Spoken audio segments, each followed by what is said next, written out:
kita akan stay tune ya. Tidak lupa selalu setiap kali kita liburan selalu ada hadiah berupa voucher makan, voucher menginap maupun voucher wisata di Kusuma Wisata. Oke, kalau gitu kita langsung aja ke Mas Heri. Gimana Mas? Kita ngomong santai aja ya. Oke, siap. Kayak pas kita lagi ngulik lagu.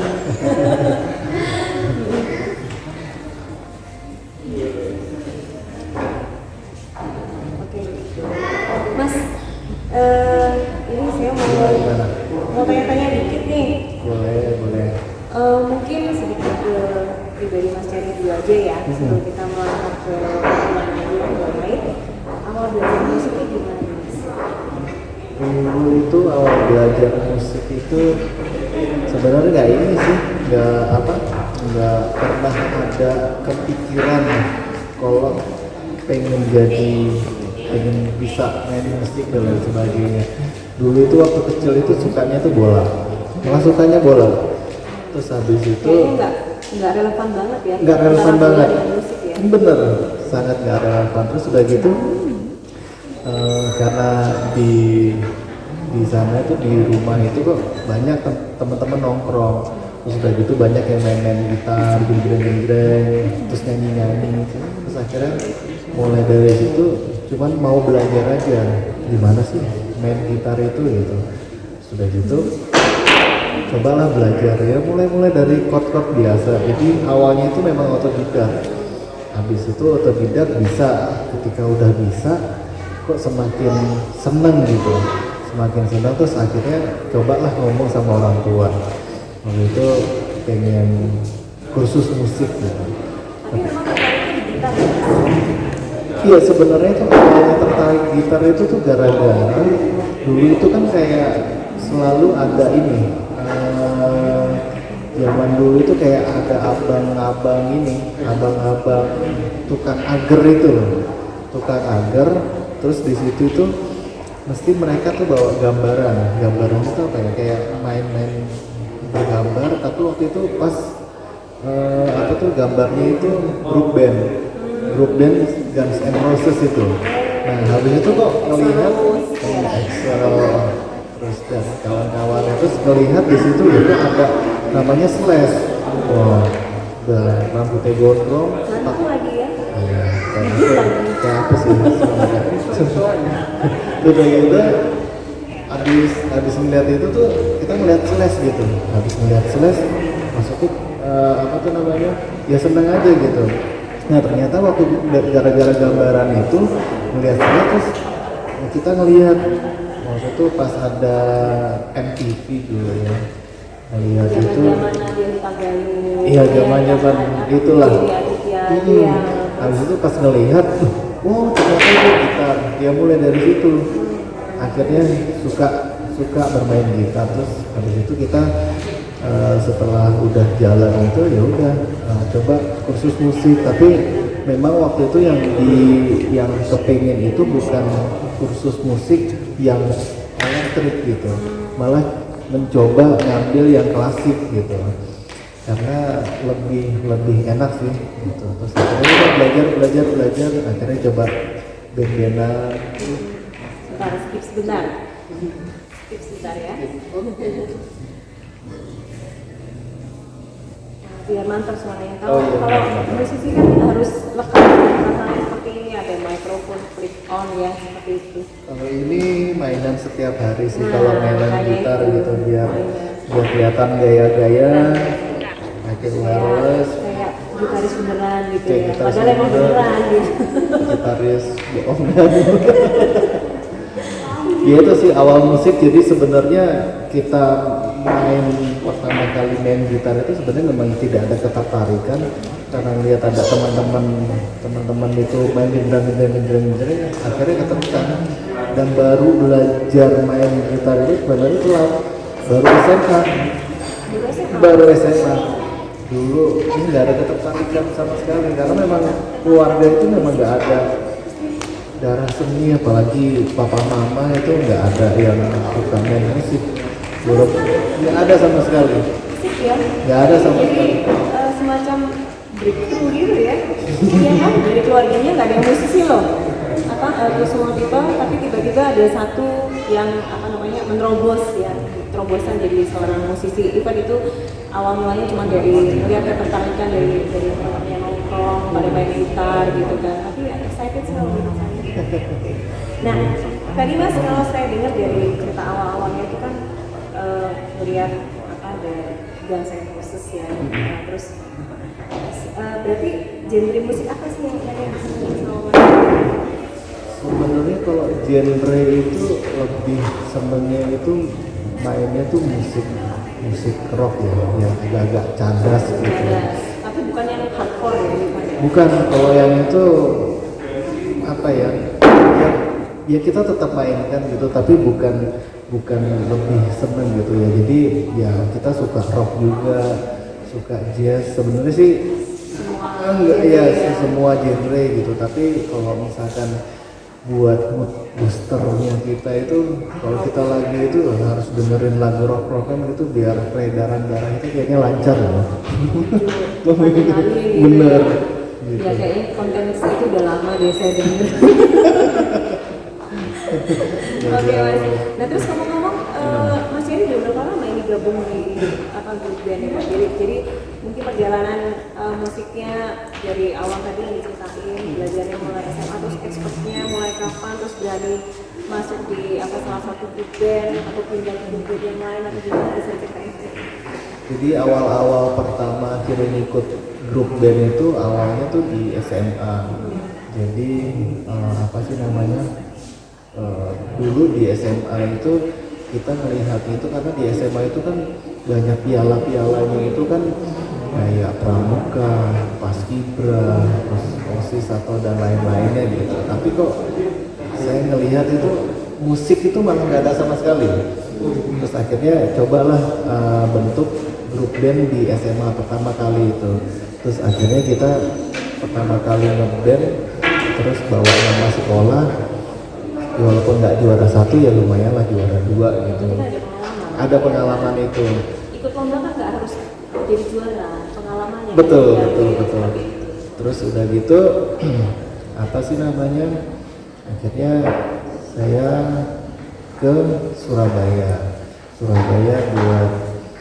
buat kuliah. Jadi awal-awal itu kuliah itu malah ngambilnya ekonomi, tapi nongkrongnya itu sukanya tuh sama teman-teman musik. Nah waktu itu di kampus itu kan pasti ada unit kegiatan mahasiswa UKM.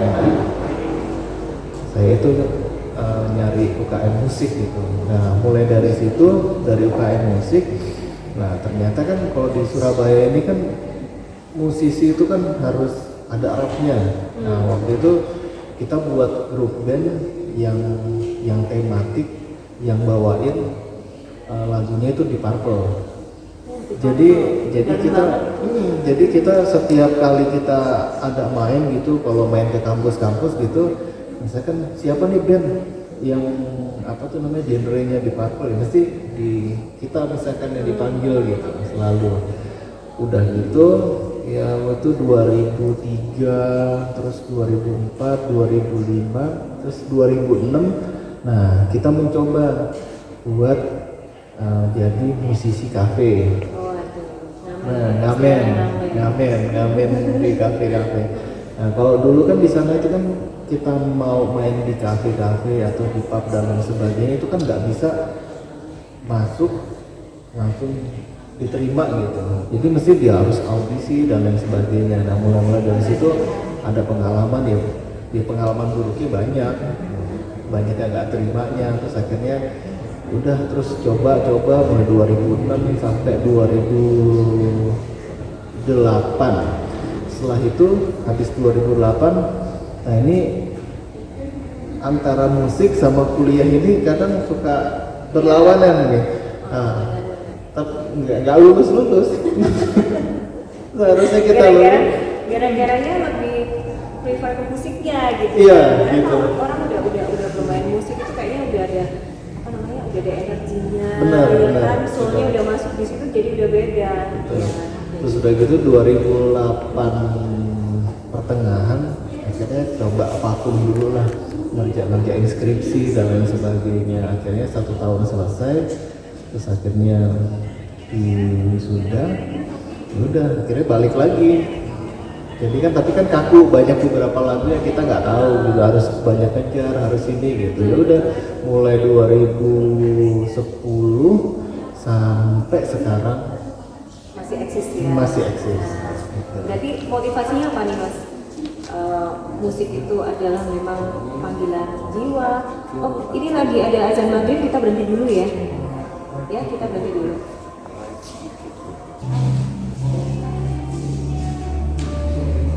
Oke, Kusuma People, kita kembali lagi ya, karena tadi masih ada azan maghrib, jadi kita memberikan kesempatan bagi teman-teman yang mau beribadah sholat maghrib ya. Kita kembali lagi dengan Mas Cherry, salah satu musisi yang nanti kita akan juga tanya gimana kiat-kiat musisi di era pandemi ini seperti apa gitu ya Mas. Tapi sebelumnya kita melangkah ke ini pertanyaan, kita melangkah ke bagi-bagi voucher ini, banyak pertanyaan yang akan kita berikan. Kalau bagiku semua people yang dari awal sudah ngikutin live Instagram kami pasti tahu jawabannya. Yang mau saya tanyakan nih, saya dulu ya Mas, terakhir Mas Yari. Yang mau saya tanyakan, di awal tadi Mas Yari udah sempat ngomongin awal mulanya bermusik itu seperti apa, kemudian idolanya itu apa. Nah, sekarang yang mau saya tanyakan, grup band dari luar negeri apa yang jadi semacam apa ya Mas bilangnya? Booster. Iya, semacam booster sehingga sehingga akhirnya Mas Cherry bisa menggeluti dunia musik ini. Oke, silakan kalau ada yang ini yang bisa menjawab langsung komen di IG kami. Nanti akan admin kami yang akan memberikan jawaban benar atau salahnya. Oke Mas, jawab sambil nunggu kita yang yang mau jawab. Jadi tadi motivasinya apa nih Mas? Tadi belum terjawab kan? Apakah karena memang panggilan atau mungkin sekedar mengisi waktu atau apa gitu ya? Sampai bisa eksis di salah satu band di Surabaya gitu. Jadi itu dulu tuh kalau di SMA itu karena udah senang banget main musik tuh sampai teman-teman tuh tahu. Jadi mesti itu kan kalau di buku-buku temen kita kan masih suka iseng, ada di buku, di papan tulis, atau kita dulu pakai tip ek gitu. Nah tip ek itu tak tulisin musik is a part of my life. Wah dari dulu itu mesti kayak gitu. Jadi Jadi akhirnya udah jadi pola pikir ya, udah jadi pola pikir masuk ke jiwa dan akhirnya bisa ditarik garis bahwa ini musik is my blood. Nah, seperti itu. Oke, sudah ada yang jawab, Mas? Jawab Guns N' Roses. Oh, benar sekali. Jawabannya adalah Guns N' Roses, ya kan? Oke, dari siapa penjawabnya? Faiza 31. Faiza? 31. Oh, Faisal 31. Oke. Faisal 31, karena kamu udah tepat sekali jawabannya dan karena saya yakin kamu dari awal sudah tetap stay tune di IG kami, maka kamu berhak untuk dapetin satu hadiah voucher wisata di Kusuma Agrowisata. Nanti langsung hubungin admin kami ya lewat DM ya. Terima kasih Faisal. Ya, ini selanjutnya nih Mas. Oke. Selanjutnya nih. Nah,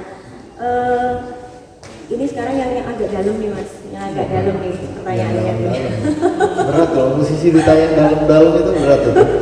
Ini aktivitas di area pandemi ini seperti apa sih Mas untuk musisi-musisi? Mungkin Mas Cherry bisa mewakili ya, seperti kemarin kita sempat sharing tentang aktivitas musisi menggalang dana untuk para korban COVID dan segala macam. Nah, aktivitas yang real yang saat ini lagi dikerjakan mungkin dengan teman-teman atau dari siapa gitu. Jadi kalau aktivitas di pandemi, jadi kita ini musisi itu mulai bulan Maret itu pertengahan itu. Jadi kafe-kafe sama pub itu masih buka. Nah, terus ketika ada beberapa peraturan, akhirnya memang untuk penyebaran COVID itu tidak semakin meluas. Jadi hampir seluruh kafe itu ditutup total itu sampai hampir 14 hari. Setelah 14 hari terus dicoba untuk dibuka lagi, terus kita dapat musisi itu akhirnya main lagi, dapat 2 hari 3 hari gitu, ternyata ada peraturan lagi dan harus ditutup. Nah, karena memang areanya kita mainnya di Surabaya, nah karena Surabaya kan juga banyak yang yang red zone ya istilahnya ya. kena merah gitu, terus akhirnya ditutup lagi. Terus setelah itu dapat seminggu dibuka lagi, setelah itu ditutup lagi sampai sekarang. Ya mungkin ada beberapa kafe yang buka, cuman live musiknya itu yang nggak ada. Jadi mereka cuman istilahnya ya sudah based on jual makanan. Iya, cuman ya. itu aja. Jadi teman-teman musisi banyak banget yang terdampak. Sampai kemarin itu minggu yang lalu itu teman-teman itu bikin untuk penggalangan dana untuk beberapa musisi yang benar-benar terdampak. Sampai terdampak kemarin itu total dari Senin sampai Jumat itu kemarin dari hasil penggalangan itu sekitar 8 atau 9 juta. Nah setelah jadi kan teman-teman itu ya selain ngamen di jalan itu, jadi teman-teman itu juga live Instagram juga. Jadi ada beberapa teman-teman itu yang memasukkan untuk boleh mentransfer di rekening tersebut gitu. Jadi ada totalnya sekitar segitu. Terus kemarin juga ada beberapa juga sudah didistribusikan ke teman-teman yang benar-benar terdampak banget. Jadi awalnya itu sebenarnya mau diberikan sembako gitu, tapi karena mungkin kalau sembako mungkin kita yang bingung harus seperti apa, gitu ya. yang lebih baik fresh money aja biar mereka yang setting untuk keperluan apa dan lain sebagainya. Terus juga ada beberapa juga dari organisasi apa itu juga ikut membantu support gitu. Ya. Jadi ya kebetulan kan teman-teman musisi ini kan ada banyak. Jadi masing-masing itu ada musisi yang memang hidupnya musik aja, terus ada juga yang mereka juga punya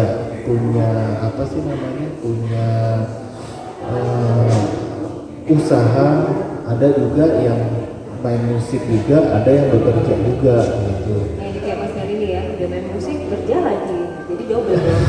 Misalnya nih, ibaratnya sekarang nih pas lagi tren musiknya karena era ini lagi dibatasin gitu, masih ada pekerjaan lagi ya. Iya masih ada. Jadi ya memang kalau sekarang ini kan memang terdampaknya itu kan sangat banget gitu, karena kan kalau untuk teman-teman itu mereka itu setiap bulannya itu sudah tertata mulai dari regulernya, mulai dari eventnya atau dan lain sebagainya.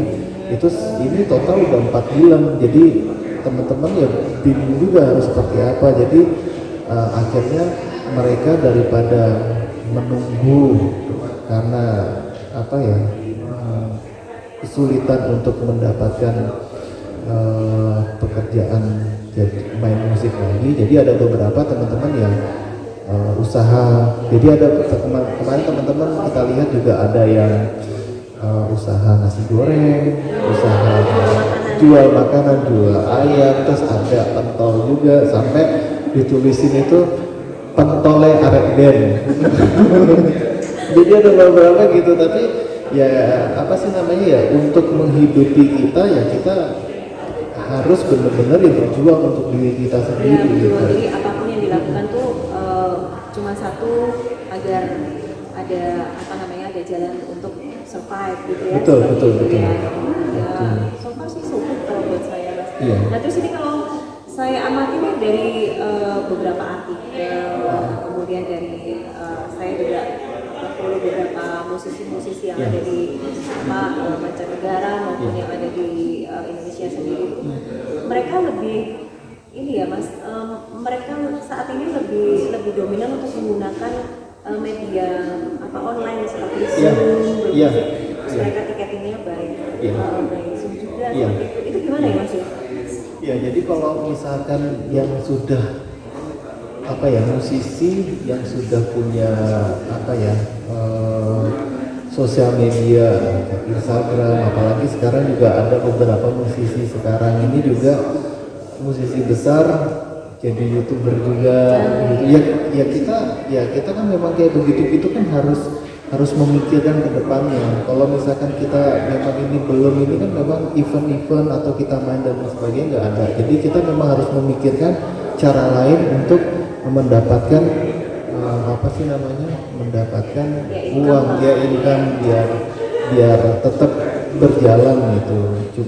Terus kemarin juga ada beberapa teman-teman juga mesti kita bikin kolaborasi antara musisi A, musisi B, musisi C kayak gitu. Nanti kita masukkan juga teman-teman juga musisi yang di Jawa Timur atau khususnya di Surabaya dan sekitarnya itu juga beberapa juga udah jadi YouTuber juga sih gitu. Jadi untuk apa sih namanya, ya biar supaya ya kita juga nggak lupa juga, nanti udah lama nggak main nanti pas kafenya dibuka terus agak-agak lupa juga, bingung juga gitu. Tapi itu kira-kira media itu efektif nggak ya Mas? Kalau media itu sangat efektif banget gitu, karena yang tadinya orang yang nggak tahu jadi tahu kita gitu ya. Minimal ada beberapa musisi yang melakukan kayak kegiatan penggalangan dana atau apa yang mungkin bisa dilihat lah, maksudnya oleh pemerintah gitu, supaya bisa dilihat. Ya memang semua terdampak, memang kan di setiap instansi pemerintah kan juga sudah ada gitu, kayak di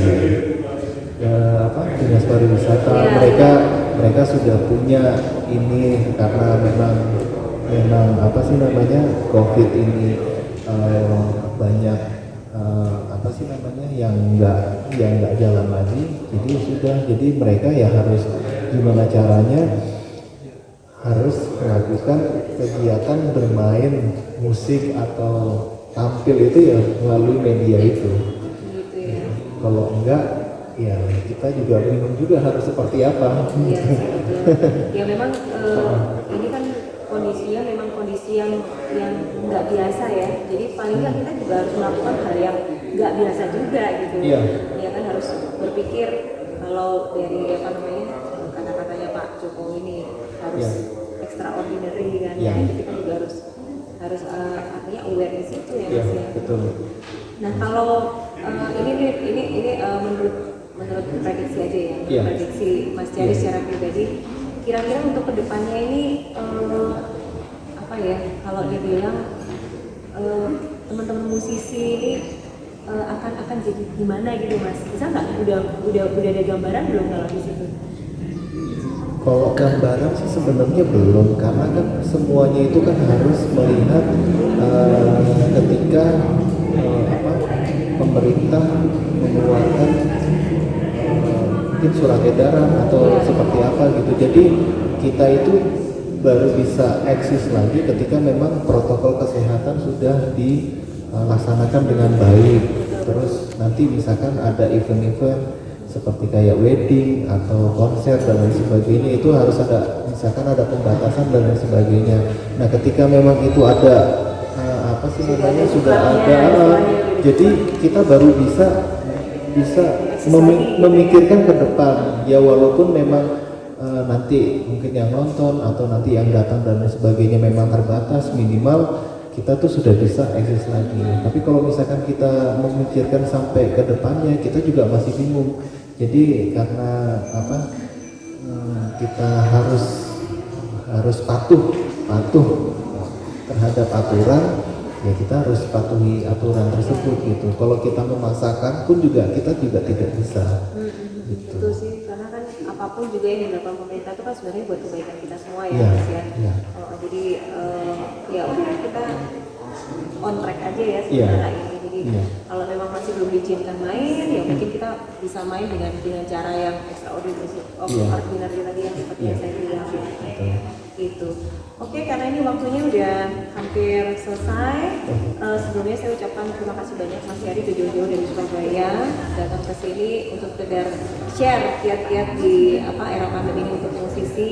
Tadi juga udah banyak cerita kondisi musisi dan sepertinya ini bukan cuma satu ini aja bidang aja ya, tapi nanya dulu ya. Cuman kembali lagi kita coba berpikir positif aja, kalau kita ada upaya pasti juga bicara gitu ya Mas.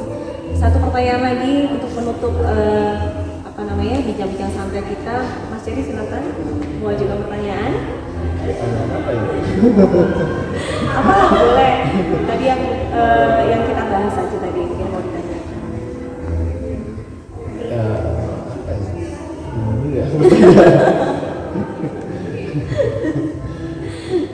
Kakak Peru aja boleh lah. Kalau saya bingung kalau ngasih pertanyaan. Oke, gini aja. Saya kasih satu pertanyaan dan ini hadiahnya adalah menginap di Kusuma Agrowisata Hotel 1 malam untuk berlaku 2 orang ya. Pertanyaannya tadi sudah dijelaskan beberapa alternatif bagi musisi ini untuk tetap bisa beraktivitas dengan baik. Bisa disebutkan salah satunya medianya melalui apa? Aja. Saya mau tuh kalau gitu hadiahnya gitu. Saya kita telepon aja. Tapi kalau ini Mas ini ngomong santai aja. Kalau di Surabaya sendiri kira-kira animenya gimana Mas? Setelah boleh ada semacam alat musik mungkin di kafe atau di tempat-tempat restoran atau gimana gitu, gimana ya? Apa mereka ada sedikit kerinduan ya pasti ya, kalau kerinduan ya, terus ada sedikit istilahnya pengen cepet-cepet ini segera mulai lagi gitu, gimana Mas? Enggak, jadi kalau hampir semuanya itu kalau yang suka menikmati musik, datang di kafe, menikmati musik dan lain sebagainya, itu banget kerinduan waktu pas awal kali dibuka gitu kafe itu banyak, cuman pihak dari kafe atau pub itu memang tidak bisa seluruhnya untuk masuk, karena ketika mereka masuk itu sudah di depan itu dilakukan protokol kesehatan, mulai dari termogan, terus mengisi data dan lain sebagainya, dan kita di dalam yang dulunya awalnya yang sebelum pandemi itu benar-benar bisa rame, sekarang itu udah nggak bisa, harus dikurangi gitu. Jadi yang biasanya rame gitu, berjubel gitu tuh nggak bisa. Jadi sudah ada jarak-jaraknya, karena mungkin dari Dinkes atau dari gugus Covid ketika datang di kafe tersebut sudah melakukan arahan. Jadi ini jaraknya, aturan mejanya 1 meter dan lain sebagainya. Ini boleh didudukin, ini nggak boleh didudukin gitu. Kayak physical distancing lah. Iya. Protokol kesehatan standar lah ya. Jadi ya banyak juga beberapa kafe yang seharusnya bisa menampung banyak, ya mereka harus menolak karena memang ada aturan itu seperti itu. Admin, sudah ada jawaban? Dari Randy Febrinata, YouTube dan Instagram. Randy Febrianata. Jawabannya YouTube dan Instagram. Gimana Mas Heri? Betul sekali. Oke, selamat ya untuk tadi Randy Febriananda. Kamu berhak untuk menginap gratis di Kusuma Agrowisata. 1 kamar superior double. Nanti segera hubungi admin kami dan kami akan segera memberikan hadiahnya. Oke, terima kasih Mas Heri, sekali lagi terima kasih. Dan kita salam sehat dulu Mas. Salam sehat, salam semangat. Oke, semua people terima kasih sudah stay tune di IG Live kali ini. Semoga apa tadi yang kita bincangkan ada bermanfaat untuk semua people, dan di era pandemi ini kita jangan menyerah, kita tetap sehat, tetap semangat. Maka dari itu kita mau ucapin salam nih, ya Mas, salam sehat, salam semangat. Dan satu lagu untuk penutup, karena Kusuma Agrowisata tak akan terganti, maka saya akan nyanyikan lagu tak akan terganti.